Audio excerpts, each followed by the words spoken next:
ತಲೆನೋವು ಬಂದ್ರೆ tablet, ಸುಸ್ತಾದ್ರೆ tablet, ನಿದ್ರೆ ಬರಲಿಲ್ಲ ಅಂತಂದ್ರೆ ಟ್ಯಾಬ್ಲೆಟ್.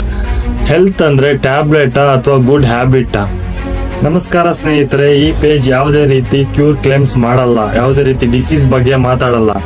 ಇಲ್ಲಿ ಮಾತಾಡೋದು ಒಂದು ಸಮತೋಲನ ಆಹಾರ ಬಗ್ಗೆ, ಲೈಫ್ ಸ್ಟೈಲ್ ಬಗ್ಗೆ, ದಿನಚರಿ ಬಗ್ಗೆ. ನಮ್ಮ ಬಾಡಿ ನಮ್ಮ ಜೊತೆ ಡೈಲಿ ಮಾತಾಡುತ್ತೆ. ನಿದ್ರೆ ಬರದೇ ಇರೋದು, ಸುಸ್ತಾಗೋದು ಅಥವಾ ಮೂಡ್ ಸ್ವಿಂಗ್ಸ್ ಆಗ್ತಾ ಇರೋದು, ಇದೆಲ್ಲ ನಮ್ಮ ಬಾಡಿ ನಮಗೆ ಕೊಡೋ ಸಿಗ್ನಲ್ಸ್. ಈ ಸಿಗ್ನಲ್ಸ್ನ ನಾವು ಇಗ್ನೋರ್ ಮಾಡ್ತೀವಿ. ಇವತ್ತಿನ ಸ್ಟ್ರೆಸ್ಫುಲ್ ಮತ್ತೆ ಬ್ಯುಸಿ ಲೈಫಲ್ಲಿ ನಮ್ಮ ಬಾಡಿ ನಮ್ಮ ಹತ್ರ ಮಾತಾಡಕ್ ಬಂದಾಗ ನಾವು ಟ್ಯಾಬ್ಲೆಟ್ ಕೊಟ್ಟು ಅದ್ರ ಬಾಯಿ ಮುಚ್ಚಿಸ್ತೀವಿ. ಹೆಲ್ತ್ ಅಂದ್ರೆ ಟ್ಯಾಬ್ಲೆಟ್ ಅಲ್ಲ. ಹೆಲ್ತ್ ಅಂದ್ರೆ ನಾವು ಪ್ರತಿದಿನ ಮಾಡೋ ಚಿಕ್ಕ ಚಿಕ್ಕ ಆಯ್ಕೆಗಳು. ಅಂದ್ರೆ ಊಟಕ್ಕೆ ಟೈಮ್ ಕೊಡೋದು, ನಿದ್ರೆಗೆ ಟೈಮ್ ಕೊಡೋದು, ವ್ಯಾಯಾಮಕ್ಕೆ ಟೈಮ್ ಕೊಡೋದು, ನೀರಿನ ಪ್ರಮಾಣ, ಇದೆಲ್ಲ ನಮ್ಮ ಬಾಡಿಗೆ ಕೊಡೋ ರೆಸ್ಪೆಕ್ಟ್. ಬಾಡಿಗೆ ಟ್ಯಾಬ್ಲೆಟ್ ಬದಲಿ ರೆಸ್ಪೆಕ್ಟ್ ಕೊಡಿ.